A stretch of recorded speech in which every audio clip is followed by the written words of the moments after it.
Thank you all so much for joining us for Lessons from Trailblazing New England Women. Author Patricia Harris is with us tonight to give her popular presentation based on her new book, New England's Notable Women, Stories and Sights of Trailblazers and Achievers, in the Zoom webinar. Patricia and her husband David have written more than 30 books on travel, food, and art, including their most recent title, Boston's Historic Hub, a tour of the metro region's top national landmarks. Patricia has a personal interest in exploring and celebrating women making their mark on the world. She lives in Cambridge and can be found online at www.hungrytravelers.com. And just a little bit about the book. So the book's name is New England Notable Women, Stories and Sights of Trailblazers and Achievers. New England has nurtured countless women who shook off traditional gender roles to forge their own identities. Their achievements are legion. Let's see, Princess Redwing served as a delegate to the UN and co-founded Rhode Island's Tomaquag Museum. Boston's Isabella Stewart Gardner had the acute artistic vision to establish the museum that bears her name. Harriet Beecher Stowe ignited public opinion against slavery, arguing against the Civil War, and has displays in her Hartford home made clear. Pioneering naturalist Rachel Carson jumpstarted the modern environmental movement with her writings about the rocky beaches and quivering tide pools of Southport, Maine. I've been at work for 10 hours, Patricia. I apologize. Okay. New England's Notable Women shines the spotlight on 45 of these trailblazers and achievers and directs readers to the homes and sites throughout New England where their stories come to life. So all 100 of us or so, let's give a big virtual round of applause to Patricia for joining us here tonight. And Patricia, you can take it away. Thanks so much. Thank you, Robert. And wow, I'm really honored that so many of you have tuned in on this beautiful evening. I've really been looking forward to it. And I really want to thank Robert for, inviting me and for pulling this all together.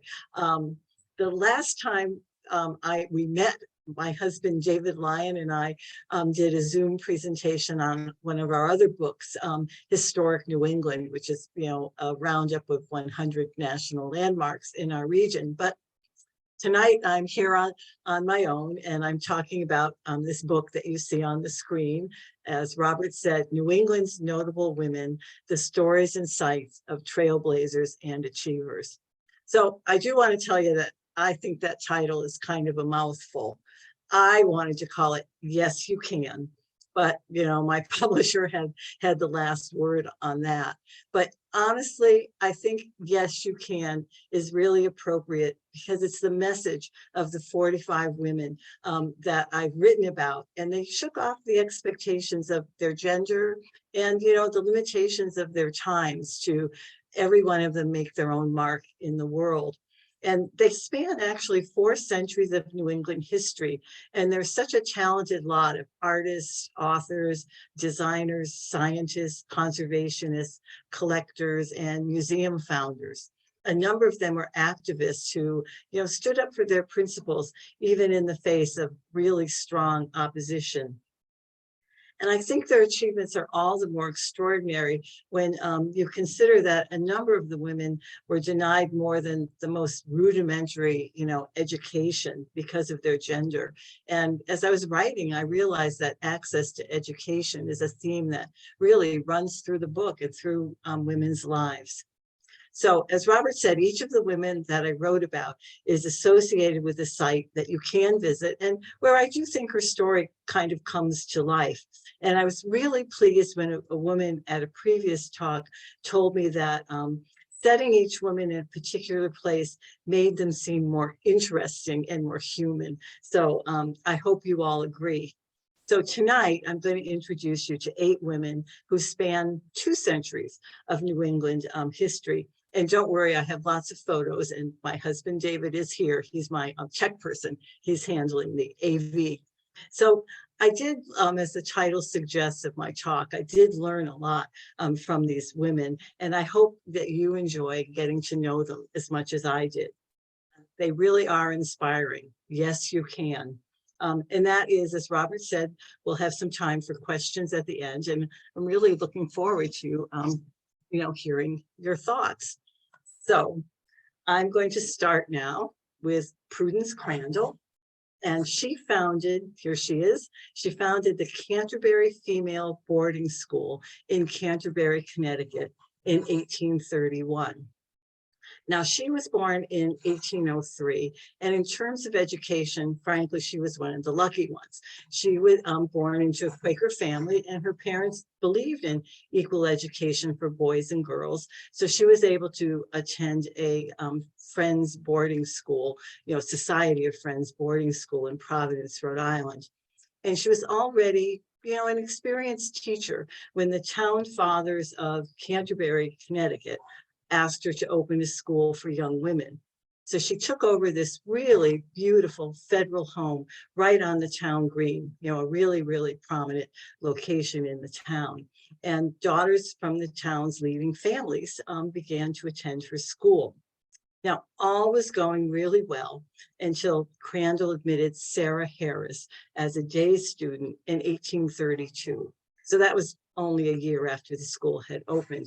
Now, this is the only photo that I could find, and actually the site helped me find it, of Sarah Harris. As you can see, she was, a mature woman by the time this was taken. But she was, just a young woman at the time, and she was the daughter of an African-American farmer. She had been able to study some in the local schools, and she wanted a little more education so that she could in turn teach other young African-American children. So Prudence Crandall was glad to admit Sarah Harris to her school, but you know what? The rest of the town, not so much. Crandall was already a supporter of the abolitionist movement, and when the local families started to withdraw their daughters, she decided that she would open her school to what she called young ladies and little misses of color. And, ultimately, she enrolled about 20 young girls from free Black families in Boston, New York, and Philadelphia. And just by the way, she charged $25 per quarter for board, washing, and tuition.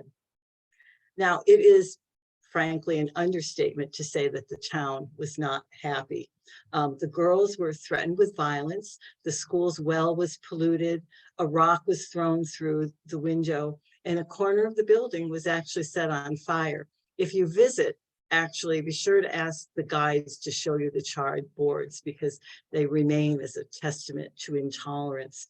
Then the town also went so far as to resort to legal maneuvers to ban the students from outside the state. Crandall was arrested twice, and she spent a night in jail. But she and the young women were just not deterred. They did not back down.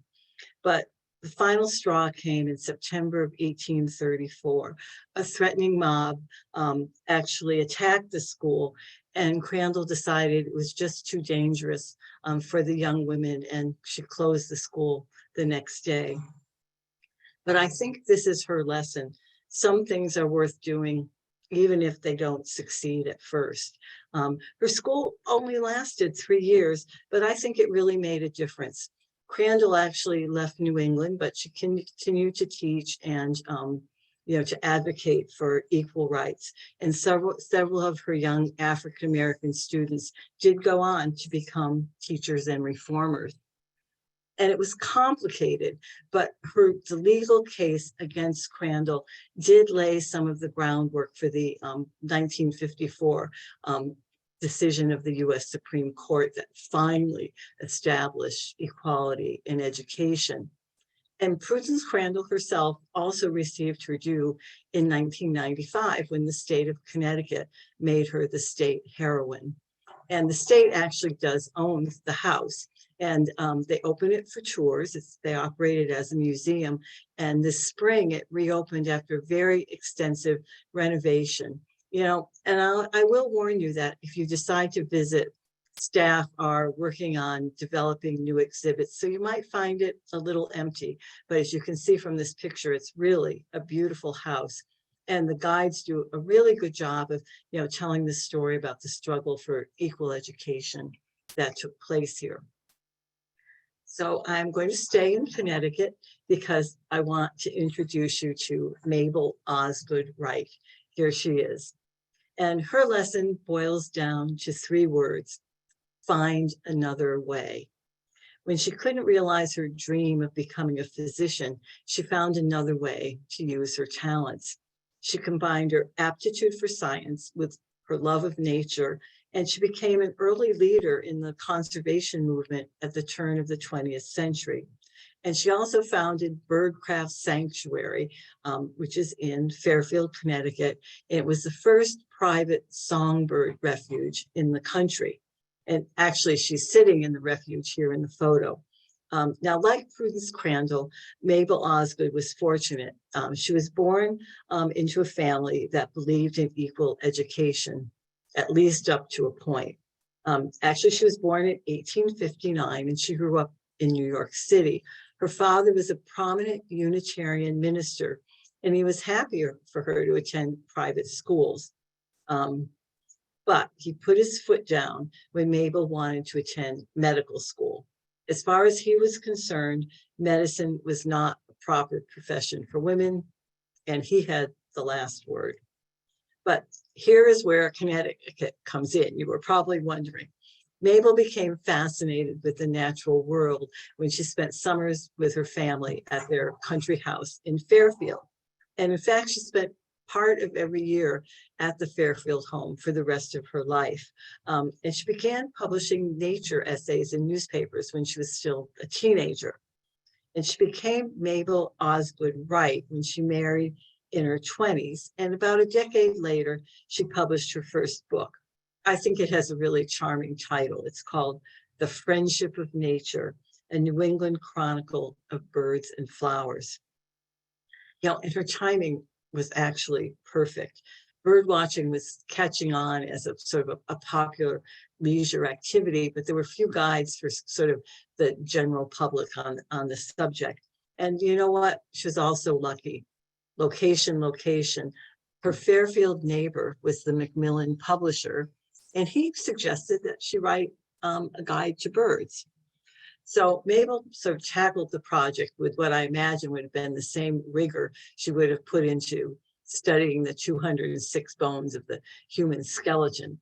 And she spent 2 winters conducting research in the ornithology department of the American Museum of Natural History. And then Birdcraft, a field guide of 200 game and water birds, was published in 1895. Here's the title page. And the book had detailed descriptions of the birds and really lovely illustrations. And it kind of became the model of the modern bird field guide. And Mabel published other books for both adults and children, but she did not stop there. In 1898, she founded the Connecticut Audubon Society, which was one of the earliest of the state organizations. And I should tell you that the first state Audubon Society was in Massachusetts, and it was also founded by 2 women. And those early women, like, they dared to buck fashion. I mean, actually, really their peers, by taking on the so-called plume trade. And thousands of birds were slaughtered every year just so women could have beautiful feathers for their hats. Kind of hard to imagine these days. But it was finally stopped when a law was passed in 1913. And that law is still considered a landmark in the early conservation movement. But you know what? It still didn't stop. In 1914, she opened Birdcraft Sanctuary on a plot of land near the Fairfield train station. And here is one of its trails in the spring. And she chose the spot by the train station deliberately to make it easy for people to reach it by public transportation. But it's equally handy for birds as they fly across Long Island Sound heading north from New Jersey. And Wright took an active hand in designing the sanctuary. She even specified a cat-proof fence. Now, I honestly can't tell you how that worked out, but visitors can still enjoy the trails, the seats, and the observation shelters that she specified, and walk around the spring-fed pond, here it is, that she had dug. Now, Wright died in 1934, so she didn't see her sanctuary cut in half when Interstate 95 was built in the 1950s. So the remaining sanctuary is only 6 acres, and it's sandwiched between the busy highway and a railway line. But you know what? I think it just goes to show how important it is for us to preserve green space. And it remains, I think it's just a really sweet old-fashioned place where more than 135 bird species have been spotted. Here's Mabel again in the sanctuary on one of her benches. And I think you can see she was more of a dog person than a cat person. But if you visit in the spring, you might see as many as 20 species of warblers on any given day. Now, I think I hardly even have to mention my next subject. This is Anna Mary Robertson Moses, but you probably know her better as Grandma Moses. And I think you probably know what I'm going to say. It's never too late. Okay, so I have to admit that I took a few liberties here. Moses was born into a farm family in Greenwich, New York in 1860. And she and her husband, Thomas Moses, eventually settled on their own farm in Eagle Bridge, New York. But, you know, I just couldn't leave her out of my book. For one thing, she totally ignored the state lines between New York and Vermont as she, you know, painted the rolling farmlands and country life with just joyful abandon. And she did actually live in Bennington, Vermont for part of her life. And the Bennington Museum has the largest public collection of her work. They also have this one-room schoolhouse, David, where she studied as a young girl. But she was only, I think you can see it there on the left. But she was only 12 years old when she had to leave school and go to work cooking and cleaning for a well-off family. And the truth is, she really never shied away from the hard work of farm life. But as it became too demanding for her, she had to find other ways to keep herself busy. You know, first she took up needlework, but after a while, arthritis made it too difficult for her to hold a needle. So she actually picked up a paintbrush and returned to her childhood love of painting. And here she is. I think she looks very comfortable and content. And she had such a rich store of memories that they seemed to just kind of flow off the paintbrush. And all she painted about 1,500 paintings. You know, and at first Grandma Moses gave her paintings away, maybe sold them for a few dollars. She displayed them at country fairs along with her preserves, you know, and her baked goods. Things finally began to change for her in 1938. A New York art collector spotted a few paintings in the window of a local pharmacy. He bought them all and set about making her famous. Grandma Moses was in her late 70s, and she became an art world star, seemingly overnight. Like I said, it's never too late. Now, the Bennington Museum has a separate Grandma Moses gallery, and they do not allow you to take photos. But her images are so iconic that I think you can probably just picture them, you know, in your minds, chasing the Thanksgiving turkey, hanging the wash, sledding down a snowy hill, cutting the Christmas tree. They all capture a really idyllic sense of rural life. And here's the table where she worked, and it's still covered with her paints and her brushes. The museum actually does a really good job of using, you know, photos and media coverage to trace Moses' life and her celebrity status. She published her autobiography in 1952, and she appeared on the cover of Time magazine the next year.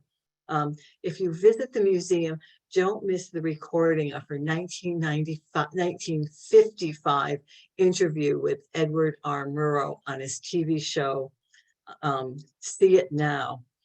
I always just get a kick out of it, watching Grandma Moses. She chats about making soap and visiting the White House. And honestly, I think they seem of equal interest to her. So Life magazine ran a cover story about Grandma Moses when she turned 100, and she died a little over a year later in December 1961. But if you visit the Bennington Museum, it's worth driving through the surrounding farm country. Honestly, it's so little changed, I think Grandma Moses might still recognize it. And her house in Eagle Bridge, New York, is only about 15 miles from the museum. And you can't miss it because there's this big historic marker right out front. So now, at the opposite end of the age spectrum, here is Maya Lin. Education, really. As a modern woman, she benefited from the earlier struggles for equal education. She became an undergraduate school at Yale University less than a decade after the school became co-ed in 1969. And I have to tell you, Yale was founded in 1701, so they didn't exactly rush into it. But Lynn was a 21-year-old senior when she submitted a design for the Vietnam Veterans Memorial to be dedicated on the National Mall in Washington, D.C. Her professor, who, by the way, also entered the competition, gave her a grade of B for the class project. But the jury of architects and sculptors was far more enthusiastic. Every one of them selected Lynn's design from more than 1,400 anonymous entries. They had no idea that was the work of a college student. So I think it just goes to show that you are never too young to dream big. And Lynn received her Bachelor of Arts degree from Yale in 1981, and then went back to earn a Master of Architecture degree that she received in 1986. So I do have to point out that she was born in Ohio and her studio is now in New York. But I really do think it's fair to say that Yale was the launching pad for her career. And again, that's the power of education. And she was on the path to becoming, I think, one of the country's most sort of thoughtful and original public artists. Now, I'm sure many of you have visited Washington and walked along the two walls of black granite that record the names of more than 58,000 dead and missing. It's a really powerful statement and such a total departure from a traditional figurative memorial. Discussing her design later, Lynn recalled watching stonecutters etch the name of Yale's casualties from the Vietnam War in the university's memorial rotunda. And as she put it, the sense of the power of a name was just so powerful, and it, made a lasting impression on her. But you don't have to travel to Washington, D.C. to see Lynn's work. Honestly, she was the only logical choice when Yale decided to commission a sculpture to mark the 20th anniversary of admitting women to the undergraduate school. So here it is. It was completed in 1993. It's called the Women's Table, and it sits in front of Sterling Memorial Library in the heart of the campus. It features an ellipse of blue stone with water bubbling from the center, and the water washes over a spiral inscribed in the stone that traces the presence of women at the once all-male university. And I'm sorry, it really is hard to see in this photo, but I'll tell you, it begins very tightly with a march of zeros, and then it begins to open up in 1873 when 13 women were enrolled in the School of Fine Arts. By the time Lynn graduated in 1981, the number had grown to a little over 1,700.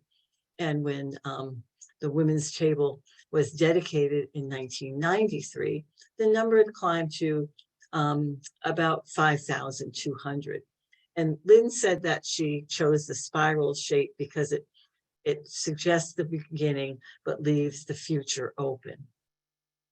If you're traveling around New England, there are other examples of Lynn's work. One of my favorite is the meeting room Here it is on Queen Anne Square in Newport, Rhode Island.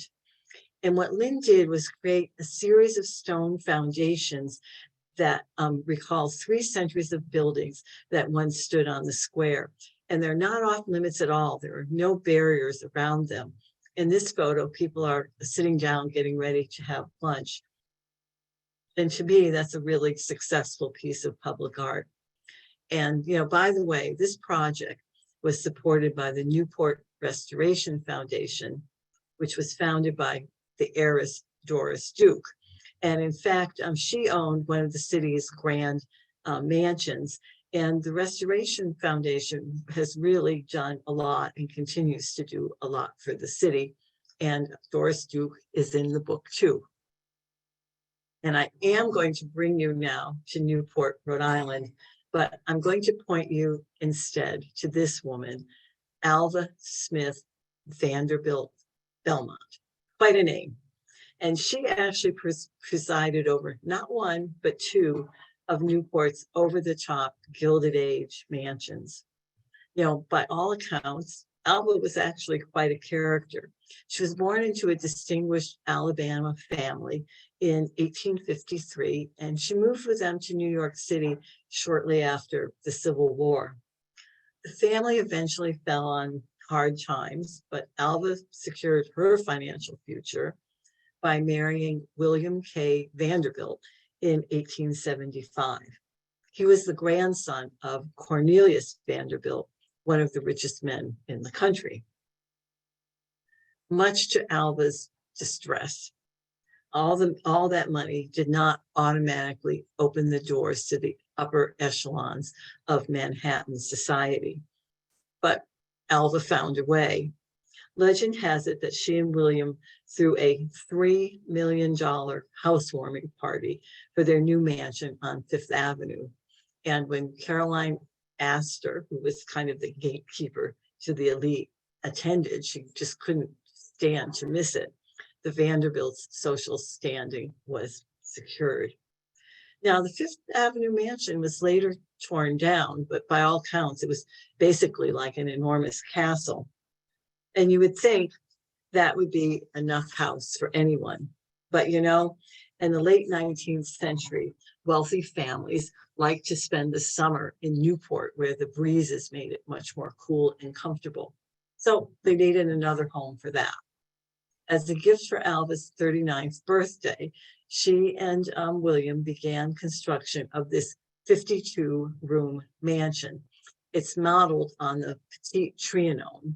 And as you probably know, that's the mini palace at Versailles that was favored by Marie Antoinette. So I think that will give you an idea of Alva's self-image. So it's called Marble House for obvious reasons. There's as much inside, you know, as out. And it's now owned by the Preservation Society of Newport County. They do open it for tours, so you can be wowed by the Versailles-inspired dining room, or by the Gothic room with William's collection of medieval armor. I don't have a photo of it, sorry. Or here, by Alva's luxurious bedroom. David, whoops. Oh, just a second, technical difficulty. Here it is. Here is Alva's luxurious bedroom. William had his own. So I thought that building the house seemed like such a really wonderful romantic gesture. But I guess William's devotion to his wife only went so far. 3 years after she moved into Marble House in 1892, Alva sort of bucked social convention by refusing to turn a blind eye to William's philandering. Instead, she sued for divorce, and Marble House was part of her handsome financial settlement. 4 years later, she married family friend, another long name, Oliver Hazard Perry Belmont. And she only had to move a block down Bellevue Avenue to Belmont's 50-room mansion. You know, here it is. It's called Belcourt. You know, it looks pretty nice, but Alva had her work cut out for her. Belmont was a real sportsman, and the ground floor featured a carriage room, stables, and a marble trough for his horses. So as you might guess, Alva quickly evicted the horses and remodeled the mansion. Now, Rhode Island jewelry designer Carolyn Raphaelian of Alex and Annie fame bought Belcourt in 2012, and she's financed a massive renovation, and she does open it now for tours. Some of the furnishings, as you can see, are from her own collection of Art Deco furniture. But you know what? Back to Alva. After Belmont's death in 1908, she reopened Marble House and began her second act. She was, in middle age, and she was inspired by lectures by early suffragists and absolutely threw herself into the movement to secure voting rights for women. And she put Marble House to good use. She sponsored suffrage lectures. She hosted fundraisers to build support and raise money for the cause. And she often courted wealthy donors in a Chinese tea house that she had built on the back lawn. How could you say no? Anyway, it all goes to show that it's never too late to reinvent yourself. So for a break from all that glitz, I want you to meet Nina Fletcher Little, and she was one of the pioneers in collecting American folk arts. And she didn't just decorate her houses with hooked rugs in redware pottery. Through her rigorous research into past makers and owners, she helped to bring legitimacy to the whole field of folk arts.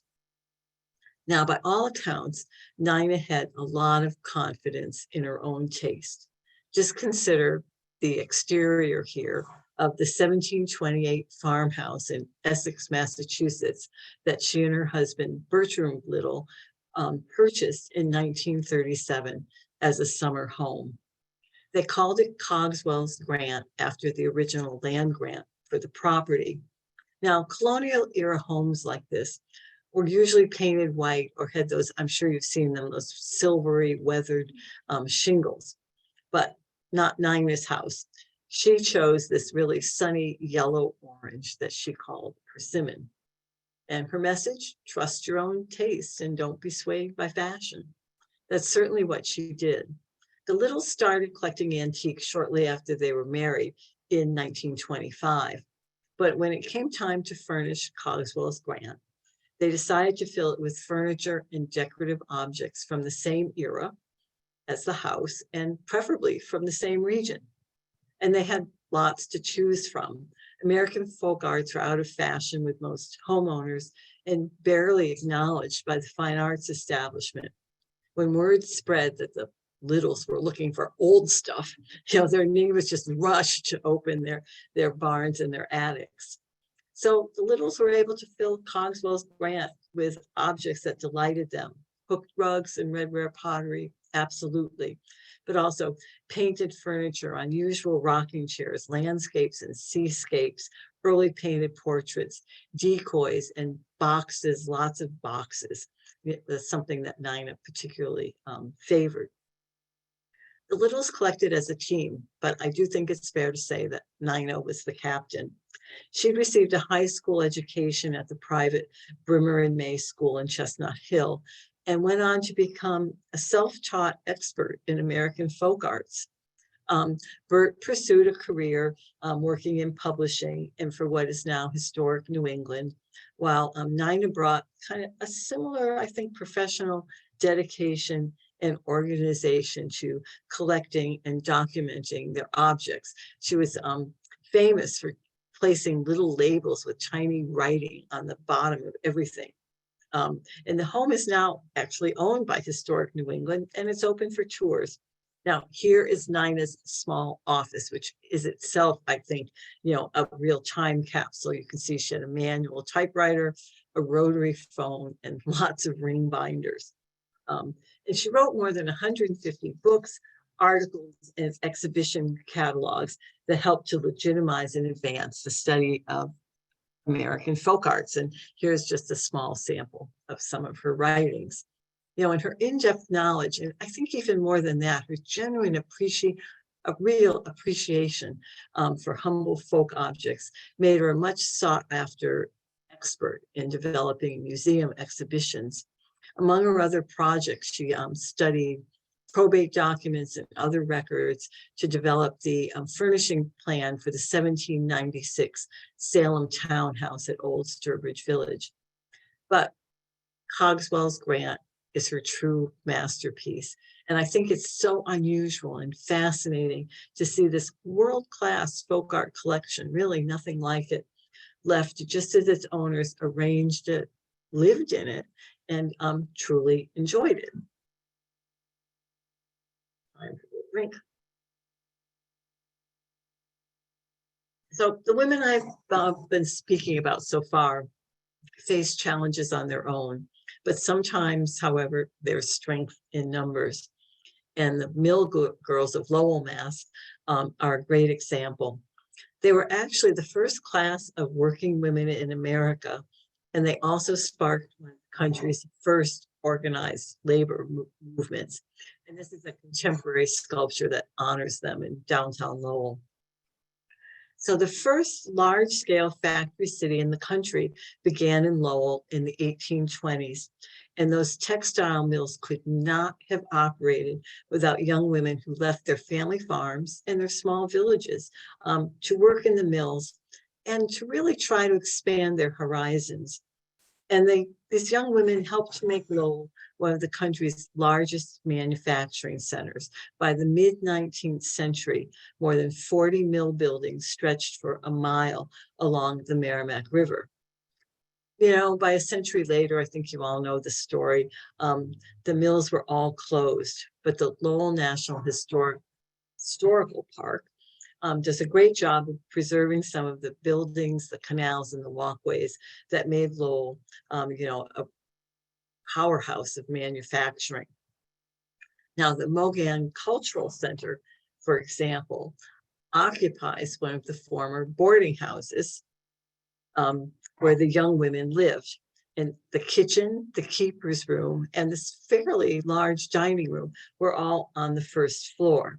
The women slept upstairs 3 to 4 to a room, and the boarding house keeper fed them 3 meals a day and maintained a strict 10 p.m. curfew.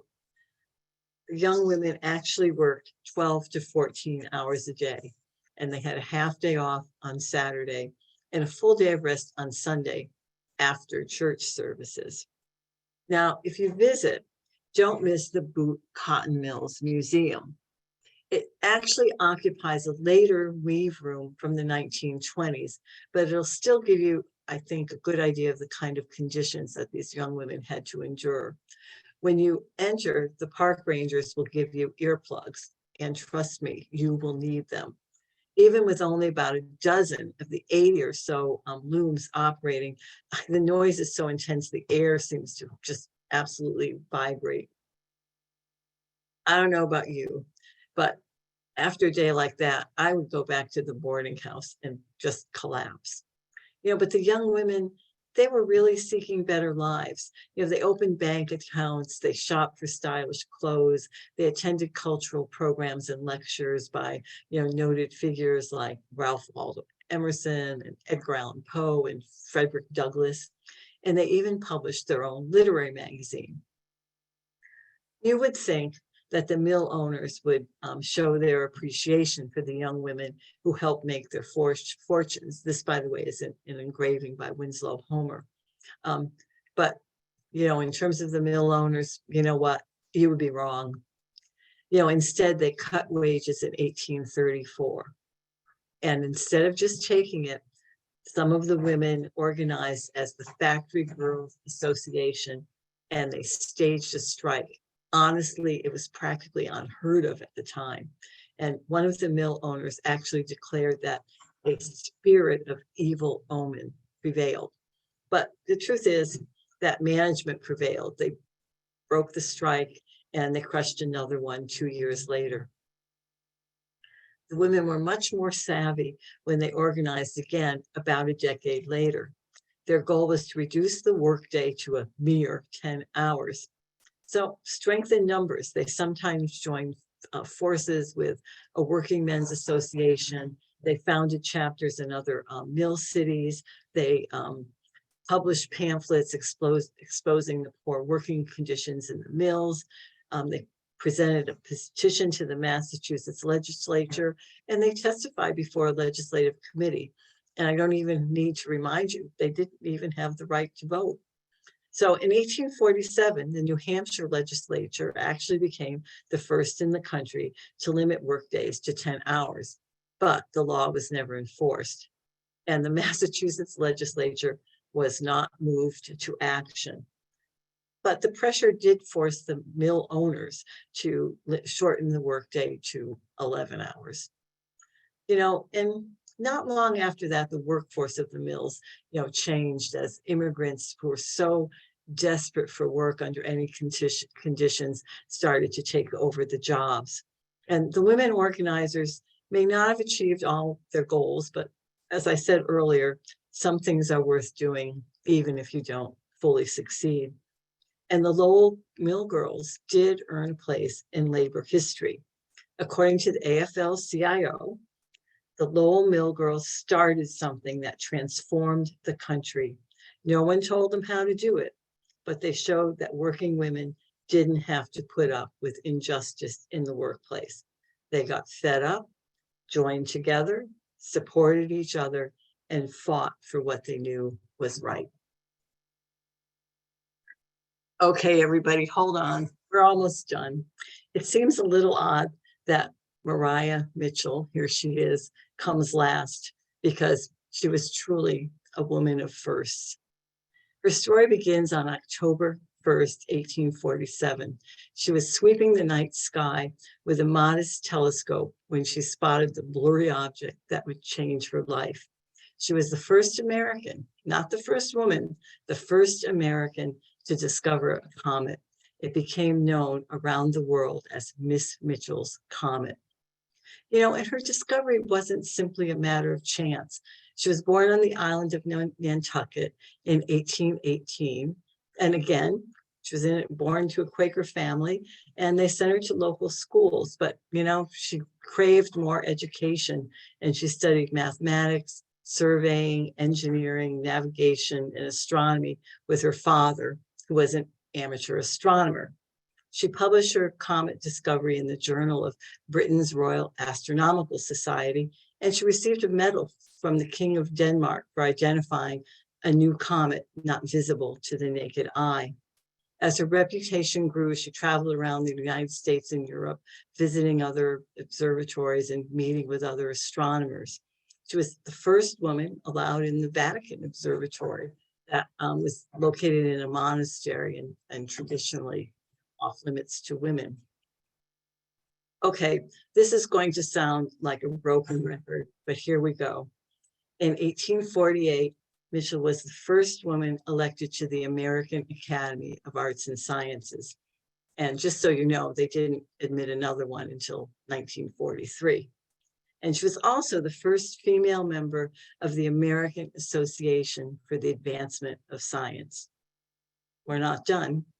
In 1865, she became the first female astronomy professor in the United States. And she was one of the original faculty members hired at Vassar College in Poughkeepsie, New York. And it was founded as a women's college, and Mitchell probably made her greatest impact as a pioneer in opening professions in the sciences for women. So her observatory with teaching space and her living quarters was the first building completed on the campus, and it boasted a 12-inch telescope, which was one of the largest at the time. I just love this photo of her outside with some of her students. And, she was a role model and a mentor to countless young women who joined her in studying comets, double stars, the surfaces of Jupiter and Saturn, and, all other kinds of celestial phenomena. She retired from Vassar in 1888, and she died in Lynn, Massachusetts the next year. She didn't return to Nantucket, but the island still celebrates her as one of their own. In 1902, the Mariah Mitchell Association was founded to carry on her commitment to the sciences. In the summer, they opened the 1790 house where Mitchell was born to the public, and they also operate 2 observatories where astronomers and students conduct research. And here's an old postcard of the Vestal Street Observatory that was the oldest of the 2. It was built in 1908. And the observatories also host observatory nights so that others can glimpse the night sky that Mitchell so loved. So by now you may have guessed Mitchell's most important lesson. Once you've broken one glass ceiling, go ahead and break another and another and another. But I think she would have said, do it with joy. As Mitchell once declared, when we are chafed and fretted by small cares, a look at the stars will show us the littleness of our own interest. Well, and I think that's a lovely note to end. So thank you all again for joining me. I wish I could have told you about all the other extraordinary women in the book, but I do want to tell you, if you decide you'd like to visit any of these sites, please be sure to check their websites for their opening times. Some of them are seasonal and some of them are still keeping fairly limited hours, starting to open up a little more over time. So I would be happy to hear your questions and your comments, and please go to your local bookstore or to Amazon.com if you're interested in purchasing the book. Honestly, I hope they find their way into many young women's hands this holiday season. And as I say it, hey, why not men too? But thank you again. And thank you, Robert. Yeah, Pat, a wonderful presentation. Thank you so much. Yeah. My so pleasure. Folks, we have about 10 minutes for questions. Feel free to type some comments into the chat, some questions into the Q&A. And Pat, I'll start. Okay. So how did you go about whittling your list down to 45 women and locations? That must have been very difficult. Well, I could have written an encyclopedia, Robert, if I just wanted to talk about all the amazing women in New England. But it became, quite frankly, a limiting factor to tie each one to a site. Right.